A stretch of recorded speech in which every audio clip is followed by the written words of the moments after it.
Let's talk now about the evolution of the secondary palate. If you stick your finger in your mouth and push up against the roof of your mouth, what you're feeling is the secondary palate. The primary palate sits above that and is the base of the neurocranium. So you have a shelf of bone between the neurocranium and your tongue, right? And what that means is that there's this airspace in between your mouth and the neurocranium. And that's good because that means you have the ability to breathe in through your nose.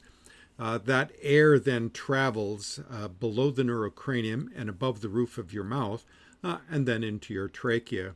And what that means is that you have the ability to chew food, have food in your mouth and process that food, and breathe at the same time. And as mammals, we have high metabolic rates.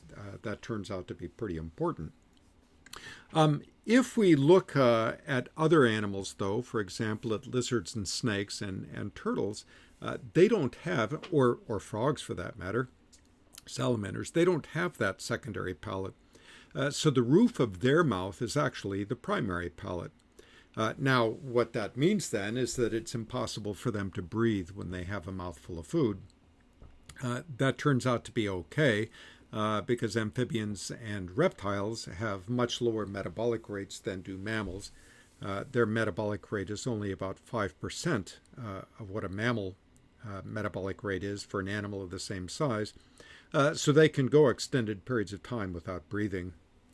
As an example of that, my roommate when I was at University of New Mexico was a respiratory physiology doctoral student, and he was working on these turtles that were these aquatic turtles, and he was interested in how these animals were able to handle oxygen and CO2, high concentrations of CO2 when they went without breaths for extended periods of time.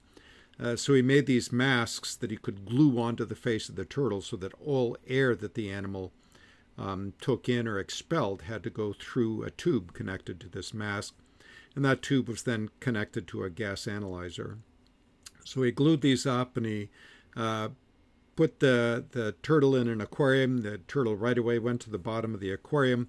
And we spent perhaps 15 or 20 minutes watching the turtle and looking at the gas analyzer, and absolutely nothing happened. So the animal was not taking in any air, not expelling any air. So we went off and got a cup of coffee and came back and several hours later, and still this animal had not taken a breath. So we went out again, got some beer, got some dinner, things of that sort, and came back again, and still nothing had happened. And it took 9 hours before this turtle finally took a breath. Now, one of the interesting things was he was also monitoring blood saturation or oxygen saturation of the blood. And he noticed that oxygen saturation of the blood was not dipping very much. So even though this animal was not taking breaths, it wasn't depleted of oxygen. And ultimately what he figured out was that what the turtle was doing was venting the cloaca. So the turtle is moving water in and out of the cloaca. And of course, there's oxygen in the water, and the lining of the cloaca is very thin, and it's obviously a moist surface. So the turtle had gas exchange across the tissue in the cloaca, which I think is sort of interesting. All right, so let's start thinking about the primary palate and which bones make up the primary palate. Those are the ectopterygoids, the palatines, the parasphenoids, and then the prevomers. And you've seen those when you've looked at your skull, so that's all pretty straightforward. The big ones that we're concerned with are the palatine bones. Now, if you think about it, some animals like snakes, it takes them a long time to consume a prey item. And for example, if you think of an anaconda which has taken a goat or a pig or something like that, or a tourist, it may take many, many, many hours before they are able to swallow that that animal. And if they're in a tropical environment, their body temperatures are going to be high and their metabolic rates are going to be elevated, especially if they've just exerted themselves subduing this prey item. So what snakes do is they take the trachea and it extends across the floor of the mouth all the way up to right behind the front of the lower jaw. So they actually have a snorkel that they can use to take air. So they are able to breathe while they have a mouthful of food. What happens in turtles and lizards, at least over part of it, they have this shelf that forms over part of the primary palate, and that includes the maxillary and the premaxillary bones.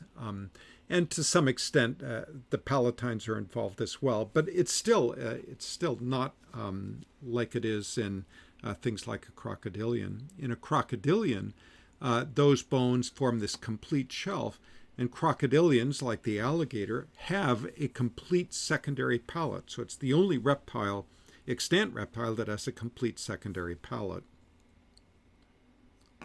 What happens in us is the posterior part of the posterior part of the palate is soft, right?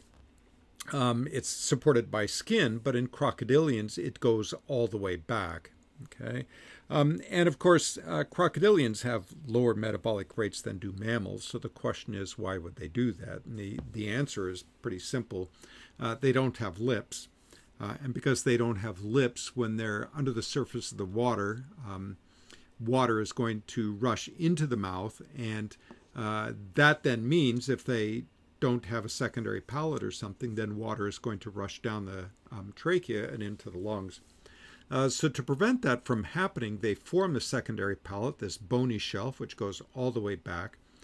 And the internal nares, the opening at the very back, is just this very small little space, and it forms via a gasket this nice perfect seal with the trachea. So even when their mouth is closed and water is rushing into their mouth, that tube from the nares all the way into the lungs is going to be solid and watertight, so they don't have to worry about water getting into the lungs. And if you've ever watched alligators or crocodilians at the zoo or down in Louisiana or something, you'll notice that the way they are in the water, just the nares are exposed above the level of the water, and the rest of the animal is all below the surface of the water. And what that means is that even in the winter, when the bayous are frozen over, the nares can be above the level of the water.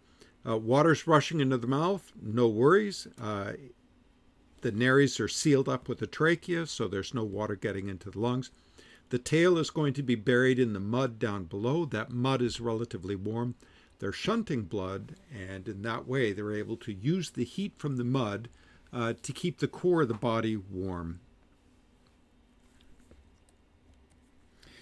All right.